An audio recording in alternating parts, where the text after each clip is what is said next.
आज आम आम नवम श्रेणी लाइफ साइंस तृतीय चैप्टर टिश्यू और तंत्रर कौन अभ्यास प्रश्नपत्र करवा है। ताहले एक नंबर देइछि मेरिस्टोमाटिक टिश्यूर प्रकार भेद लेख ए टिश्यूर गुण गुड़िक लेख बुझ तो ताले टिश्यू तंत्रर ताहले पिला माने मेरिस्टोमाटिक टिश्यू हूँ आमर दुई प्रकार गोटे है प्राथमिक मेरिस्टम आ गोटे है उत्तर मेरिस्टम है। स्थान अनुजाई मेरिस्टोमाटिक टिश्यू को तीन भाग विभक्त कराई गोटे है अग्रस्थ मेरिस्टम गोटे है पार्श्वक मेरिस्टम आ गोटे है अंतर्विष्ट मेरिस्टम है। ताहले मेरिस्टोमाटिक टिश्यूर गुण कौन यही प्रकार टिश्यू छोट जीवंत कोष समूह को नहीं गठित एवं यही कोष गुड़िक विभाजन क्षमता जीवन सारा रही था।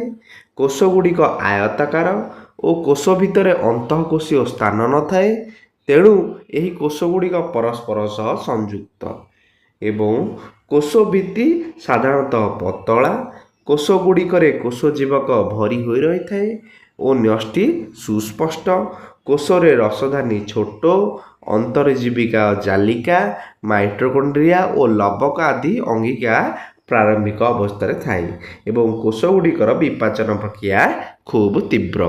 2 नंबर प्रश्न आमको देला स्थायी टिश्यूर श्रेणी विभाग करी आलोचना कर। पिला माने मेरिस्टोमाटिक टिश्यूर सृष्टि होतिबा कोष मानकर क्रम विकास गठन और पृथकीकरण घटी स्थायी टिश्यू गठित होता है। आकार प्रकार और कार्य अनुसार स्थायी टिश्यू को मुख्यतः दुई भाग विभक्त करा जाए यथा सरल टिश्यू और जटिल टिश्यू। सरल टिश्यू कौन यही टिश्यू प्रकार यही टिश्यू गोटे प्रकार कोष द्वारा गठित केवल एक प्रकार कार्य संपादन करिथाए। यहाकू तीन भाग विभक्त कराई गोटे है पारेनकाइमा कोलेनकाइमा और स्केरेनकाइमा।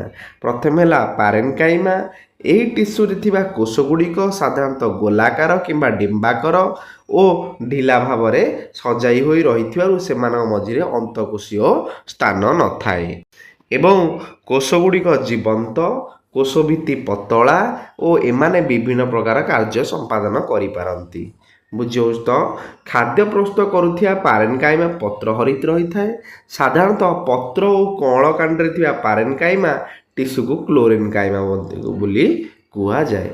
जलज उद्भिद मानकर पारेनकाइमा टिश्यू रे कोष गुड़िकर अंतःकोशीय स्थान बड़ होइथिबारु सेथिरे वायु भर्ती हो रही थाए और ताहा जलज उद्भिद को भाषिबारे साहाय्य करे। ए टिश्यू को एरेनकाइमा कुआ जाए। पिला माने एरा सब लॉन्ग क्वेश्चन है बड़ बड़ तापर कोलेनकाइमा यही टिश्यू साधारणतः जीवंत लंबाकार और दुई पटरे मुनिया होता है। कोष गुड़िकर कोष भित्ति मोटा और अंतःकोशीय स्थान लिग्निन थिबारु ए टिश्यू टाण और नमनीय होता है। यह द्वारा उद्भिदर पत्र कांड और चेर इत्यादि विभिन्न दिग को बंकई पारती और सहजरे भांगती नहीं।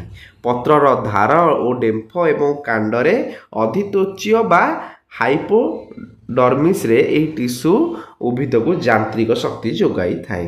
ए टिश्यू रे पत्र हरि थिले ताहा खाद्य प्रस्तुति मध्य करिथाए एवं ताहाकू क्लोरेनकाइमा कुआ जाए।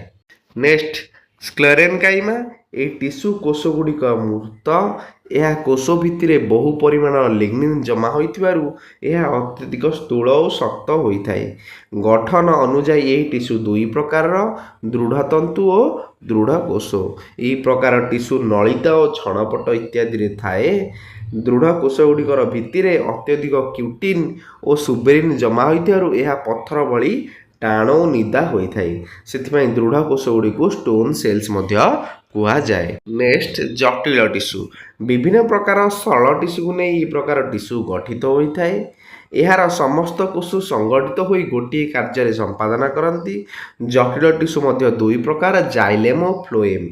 जाइलेम चारि प्रकार सरल टिश्यू को नहीं जाइलेम गठित होता है। सेगुड़िक है ट्राकिड भेसेल जाइलेम पारेनकाइमा और जाइलेम फाइबर। उद्भिद शरीर मध्य जल और जल द्रवीभूत लवण परिवहन करने यार कार्य। ଫ୍ଲୋଏମ୍। ଏହା 4 ପ୍ରକାର ସରଳ ଟିସ୍ୟୁକୁ ନେଇ ଗଠିତ, ଯଥା ସିପ୍ ଟ୍ୟୁବ୍, କମ୍ପାନିଅନ୍ ସେଲ୍, ଫ୍ଲୋଏମ୍, ପାରେନକାଇମ ଓ ଫ୍ଲୋଏମ୍ ଫାଇବର।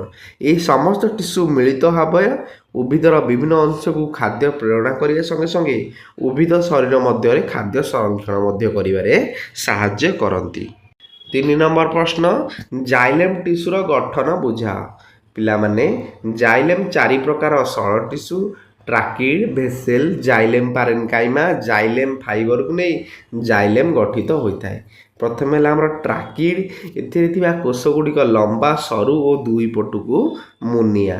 ଏହାର କୋଷ ଭିତରେ ଅଧିକ ପରିମାଣ ଲିଗ୍ନିନ୍ ଜମା ହେବା ଫଳରେ ଏଗୁଡ଼ିକ ଦୃଢ଼ ଓ ସ୍ଥୂଳ ହୋଇଥାଏ। ଏହା ଏକ ମୃତ ଟିସ୍ୟୁ, ଏଣୁ ଏଥିରେ ଥିବା କୋଷ ଗୁଡ଼ିକର ସାଇଟୋପ୍ଲାଜମ୍ ନଥାଏ। କୋଷ ଗୁଡ଼ିକ ଲମ୍ବ ଭାବରେ ପରସ୍ପର ସହିତ ସଜ୍ଜିତ ହୋଇ ନଳୀ ସଦୃଶ ରହିଥାନ୍ତି। ଉଦ୍ଭିଦରେ ବହୁ ପ୍ରକାର ଟ୍ରାକିଡ୍ ଦେଖାଯାଏ ଓ ସେମାନଙ୍କ ମଧ୍ୟରୁ ଗର୍ତ୍ତମୟ ଟ୍ରାକିଡ୍ରେ ଥିବା ଗର୍ତ୍ତ ଦେଇ ଉଦ୍ଭିଦର ଜଳ ସରବରାହ ହୁଏ। ଭେସେଲ୍, ଏଗୁଡ଼ିକ ଟ୍ରାକିଡ୍ ଠାରୁ ଅଧିକ ସ୍ଥୂଳ ଓ ଲମ୍ବାରେ ଗୋଟିଏ ପ୍ରକାର ପ୍ରାନ୍ତ ଶେଷ ଭାଗରେ ସଂଯୁକ୍ତ ହୋଇ ରହିଥାନ୍ତି। ଶେଷ କୋଷରେ ଗର୍ତ୍ତ ଥାଏ ଏବଂ ଏହି ଗର୍ତ୍ତ ଦେଇ ଗୋଟିଏ ଭେସେଲରୁ ଅନ୍ୟ ଏକ ଭେସେଲକୁ ଜଳ ପ୍ରବେଶ ହୋଇଥାଏ। ଭେସେଲ୍ ଗୁଡ଼ିକ ମିଶିବା ଦ୍ୱାରା ଉଦ୍ଭିଦ ଭିତରେ ଏକ ବଡ଼ ନଳୀ ସୃଷ୍ଟି ହୋଇଥାଏ ଓ ତାହା ଦ୍ୱାରା ଉଦ୍ଭିଦରେ ଆବଶ୍ୟକୀୟ ଜଳ ପରିବହନ ସମ୍ଭବ ହୋଇଥାଏ। ଜାଇଲେମ୍ ପାରେନକାଇମା, ଏଗୁଡ଼ିକ ଜୀବନ୍ତ ଓ ଏହାର କୋଷ ଭିତ୍ତି ପତଳା। ଭେସେଲ୍ ଓ ଟ୍ରାକିଡ୍ ନିକଟରେ ଏହି ପ୍ରକାର ଟିସ୍ୟୁ ରହିଥାଏ। ଏହି ଟିସ୍ୟୁ ଖାଦ୍ୟ ଓ ଟେନିନ୍ ଆଦି ସଂରକ୍ଷଣ କରନ୍ତି।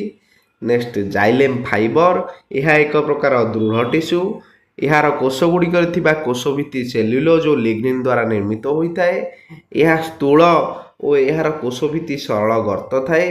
ଏହି ପ୍ରକାର ଟିସ୍ୟୁର କୋଷାଭ୍ୟନ୍ତର ଅତ୍ୟନ୍ତ ଅଣଓସାରିଆ। ଏହି ଦୃଢ଼ ଟିସ୍ୟୁ ଉଦ୍ଭିଦକୁ ଯାନ୍ତ୍ରିକ ଶକ୍ତି ଯୋଗାଇଥାଏ। 4 ନମ୍ବର ପ୍ରଶ୍ନ, ଏପିଥେଲିଆଲ୍ କ'ଣ? ଏହାର ଶ୍ରେଣୀ ବିଭାଗ କର। ପିଲାମାନେ, ଏପିଥେଲିଆଲ୍ ଟିସ୍ୟୁର ଗଠନ। ଏପିଥେଲିୟମର ଅର୍ଥ ଆବୃତ ବା ଆବରଣ। ଚର୍ମ ଆମ ଶରୀରକୁ ବାହାର ପଟୁ ଆବୃତ କରି ରଖିଥାଏ। ଶରୀରର ବାହାର ପଟ ପରି ଶରୀର ଆଭ୍ୟନ୍ତର ଓ ଭିତରେ ଥିବା ଅଙ୍ଗମାନଙ୍କରେ ମଧ୍ୟ ଅନେକ ଆବରଣ ରହିଥାଏ, ତେଣୁ ଏହାକୁ ଆବରଣ ଟିସ୍ୟୁ କୁହାଯାଏ। ଶ୍ରେଣୀ ବିଭାଗ, ଏଗୁଡ଼ିକୁ ଆମେ 2 ପ୍ରକାର ବିଭକ୍ତ କରୁଛେ, ଗୋଟେ ହେଲା ସରଳ ଆଉ ଗୋଟେ ହେଲା ଜଟିଳ। ସରଳ ଯେଉଁଟା ହେଲା ଏକ ସ୍ତର ବିଶିଷ୍ଟ ଏପିଥେଲିୟମ୍, ଜଟିଳ ଯେଉଁଟା ହେଲା ବହୁ ସ୍ତର ବିଶିଷ୍ଟ ଏପିଥେଲିୟମ୍। ସରଳ ବା ଏକ ସ୍ତର ବିଶିଷ୍ଟ ଏପିଥେଲିୟମ୍ ପୁଣି 4 ପ୍ରକାର, ଗୋଟେ ହେଲା ସ୍କାମସ୍, ଆଉ ଗୋଟେ ହେଲା ସ୍ତମ୍ଭାକାର, ଆଉ ଗୋଟେ ହେଲା ଘନାକାର, ଆଉ ଗୋଟେ ହେଲା କୂଟସ୍ତରୀକୃତ। ସ୍କାମସ୍ ଏପିଥେଲିୟମ୍, ଏହି ଟିସ୍ୟୁର କୋଷ ଗୁଡ଼ିକ ଅତି ପତଳା ଓ ବହୁ କୋଣ ବିଶିଷ୍ଟ। ଏହା କୋଷର ଉଚ୍ଚତା ଅପେକ୍ଷା ପ୍ରସ୍ଥ ବେଶୀ। ଏହି କୋଷ ଗୁଡ଼ିକ ଏକ ଥାଳି ଭଳି ପୃଷ୍ଠ ଗଠନ କରନ୍ତି।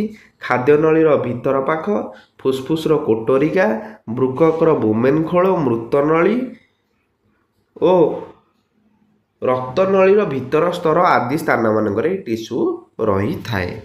ସ୍ତମ୍ଭାକାର ଏପିଥେଲିୟମ୍, ଏହି ଟିସ୍ୟୁର କୋଷ ଗୁଡ଼ିକ ସ୍ତମ୍ଭାକାର ବା ସ୍ତମ୍ଭ ସଦୃଶ। କୋଷର ଉଚ୍ଚତା ପ୍ରସ୍ଥ ଅପେକ୍ଷା ଯଥେଷ୍ଟ ଅଧିକ। କେତେକ କୋଷ ସିଲିଆ ବା ପକ୍ଷମଯୁକ୍ତ ହୋଇଥାନ୍ତି। ସେହି ସିଲିଆ ଗୁଡ଼ିକର ଗତି ଖାଦ୍ୟନଳୀର ଶ୍ଲେଷ ବା ମିକସ୍ ଠେଲିବାରେ ସହାୟକ ହୋଇଥାଏ। ଏହି ଟିସ୍ୟୁ ପାକସ୍ଥଳୀର ଭିତର ପଟ, କ୍ଷୁଦ୍ରାନ୍ତ, ବୃହଦନ୍ତ୍ର, ପିତ୍ତକୋଷ ଓ ପିତ୍ତନଳୀ ଗ୍ରନ୍ଥି ଆଦିରେ ଦେଖାଯାଏ। ନେକ୍ସଟ, ଘନାକାର ଏପିଥେଲିୟମ୍, ଏହି ଟିସ୍ୟୁର କୋଷ ଗୁଡ଼ିକ ଆକାର ଘନାକାର, ଅର୍ଥାତ୍ କୋଷର ଉଚ୍ଚତା ଓ ପ୍ରସ୍ଥ ପ୍ରାୟ ସମାନ। ଶରୀରର ଶ୍ୱାସନଳିକା, ବିଭିନ୍ନ ଲାଳଗ୍ରନ୍ଥି, ବୃକକୀୟ ନଳିକା, ଯକୃତ, ଓଭାରି ଆବରଣ ଇତ୍ୟାଦି ସ୍ଥାନମାନଙ୍କରେ ଏହି ଟିସ୍ୟୁ ଦେଖାଯାଏ। କ୍ଷରଣ ଓ ଶୋଷଣ କ୍ରିୟାମାନଙ୍କରେ ଏହି ଟିସ୍ୟୁ ସକ୍ରିୟ ଅଂଶ ଗ୍ରହଣ କରେ। ନେକ୍ସଟ, କୂଟସ୍ତରୀକୃତ ଏପିଥେଲିୟମ୍, ଏହି ଏପିଥେଲିୟମ୍ ଥିବା ସ୍ତମ୍ଭାକାର କୋଷ ଗୁଡ଼ିକ ଅସମାନ, ତେଣୁ ଏହା ବହୁ ସ୍ତର ଭଳି ଦେଖାଯାଏ। ଏହି ଏପିଥେଲିୟଲ୍ ଟିସ୍ୟୁର ସମସ୍ତ କୋଷ ଆଧାର ଝିଲ୍ଲି ଉପରେ ହିଁ ସଜ୍ଜିତ ହୋଇ ରହିଥାଏ। ଏହାର କୋଷ ଗୁଡ଼ିକ ସାଧାରଣତଃ ପକ୍ଷ୍ମଯୁକ୍ତ। ଏହି ଟିସ୍ୟୁ ଘ୍ରାଣପଥ ଓ ଶ୍ୱାସନଳୀ ଆଦିରେ ଦେଖାଯାଏ। ଏହା ମିକସ୍ ଓ ଅନ୍ୟାନ୍ୟ ତରଳ ପଦାର୍ଥର ଚଳନରେ ସାହାଯ୍ୟ କରେ। ତାପରେ ଜଟିଳ ବା ବହୁ ସ୍ତର ବିଶିଷ୍ଟ ଏପିଥେଲିୟମ୍, ଏହା ଏକାଧିକ ସ୍ତର ବିଶିଷ୍ଟ। ଏହି ଟିସ୍ୟୁ ଶରୀର ଅଧିଚର୍ମ, ଖାଦ୍ୟନଳୀ, ଶ୍ୱାସନଳୀ, ସ୍ୱେଦଗ୍ରନ୍ଥି, ମୂତ୍ରଥଳି, ବିଭିନ୍ନ ଗ୍ରନ୍ଥି ଓ ଜନନ ଆବରଣ ଆଦିରେ ଦେଖାଯାଏ। ପିଲାମାନେ ନେକ୍ସଟ କ୍ଲାସ୍ରେ ଆମେ ଆଉ ପାର୍ଟଟା ଦେଖିବା ଯଦି କରିବା ବହୁତ ବଡ଼ ଭିଡ଼ିଓ ହୋଇଯିବ ହେଲା ନେକ୍ସଟ କ୍ଲାସ୍ରେ 5 ନମ୍ବରଠୁ କରିବା।